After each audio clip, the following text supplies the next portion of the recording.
무더운 여름날이면 사람들이 가장 먼저 찾는 음식이 있습니다. 바로 아이스크림입니다. 세상엔 정말 다양한 아이스크림이 있지만 그 중에서도 가장 고전적인 조합은 바로 이런 모양일 건데요. 원뿔 모양의 콘 위에 아이스크림 한 덩이를 올린 이 조합, 어떻게 완성되었을까요?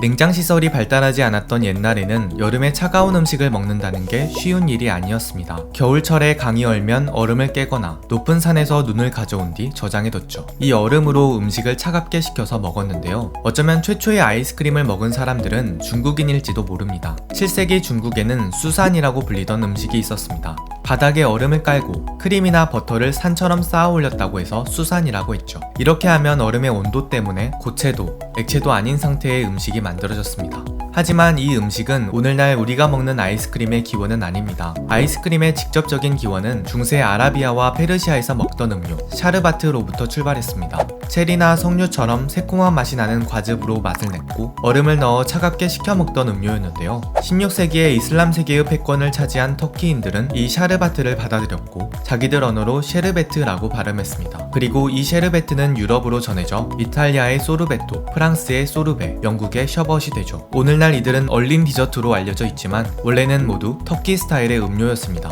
하지만 16세기 중반 나폴리의 과학자 델라 포르타는 눈과 질산칼륨을 섞은 양동이에 와인이 든 유리병을 담그면 와인이 순식간에 얼어붙는다는 사실을 발견했습니다. 이 발견은 빠르게 실생활에 응용되었고 소르베토를 음료가 아닌 얼린 디저트로 변신시켰죠. 곧 소르베와 셔벗도 뒤를 이었습니다. 이 얼린 디저트들은 17세기 유럽 귀족들 사이에서 엄청난 인기를 끌었는데요. 귀족들이 즐기면서 다양한 스타일이 개발되었고 그 중에서도 17세기 중반 나폴리 사람 안토니오 라티니는 소르베토에 우유를 넣을 생각을 합니다. 그는 우유에 설탕을 넣고 끓인 뒤 냉동재 안에 넣어서 얼렸고 이것을 밀크 소르베토라고 했습니다. 그것은 진정한 의미에서 최초의 아이스크림이었습니다.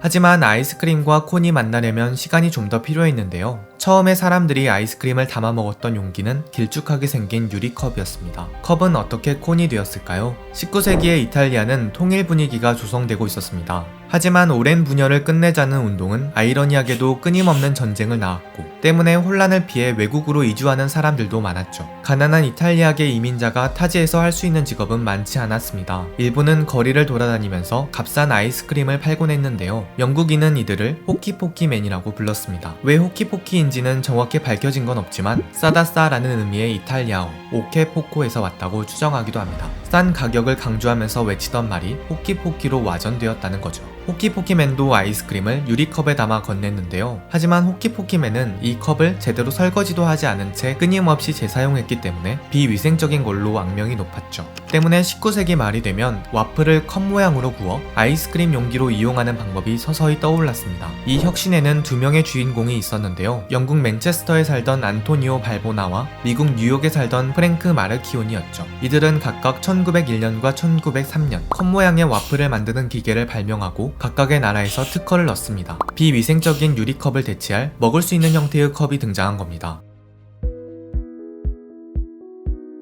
콘 모양의 와플이 대세로 떠오른 건 1904년 세인트루이스 세계박람회에서였습니다. 당시 박람회장에는 수천 명의 관람객들이 몰려들었는데요. 때문에 이들에게는 돌아다니면서 먹을 수 있는 간편한 음식이 필요했죠. 이건 그때의 박람회장을 찍은 사진입니다. 이들이 들고 있는 이것, 오늘날의 콘의 형태와 유사해 보입니다. 당시에는 이것을 코르누코피아라고 불렀는데요. 고대 그리스에서 풍요의 상징으로 통했던 뿔을 의미합니다. 아마 코르누코피아를 더 짧은 말로 줄이는 과정에서 콘이라는 이름이 정착했을 가능성이 높습니다. 영어 콘은 원뿔이라는 뜻이죠. 코르누코피아를 누가 발명했는지는 정확히 알려진 바가 없지만 박람회에서 선풍적인 인기를 끈 코르누코피아는 이후 전국적으로 확산되면서 본격적인 인기를 끌었습니다. 1910년대부터는 코르누코피아를 대체하여 콘이라는 이름이 사용되고 있었던 정황도 보입니다. 콘은 아이스크림 업계에 신기원을 열었다는 평가를 받습니다. 공장에서 막 대량 생산되기 시작했던 아이스크림이 20세기 초에 급격하게 대중화될 수 있었던 바탕에는 콘의 인기가 있었습니다.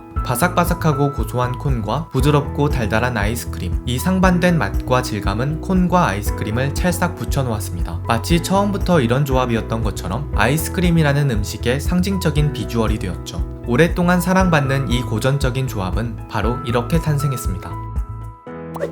이오는 느낌표가 떠오르는 콘텐츠를 만듭니다. 영상이 재미있으셨다면 좋아요와 구독을 눌러주세요. 시청해주셔서 감사합니다.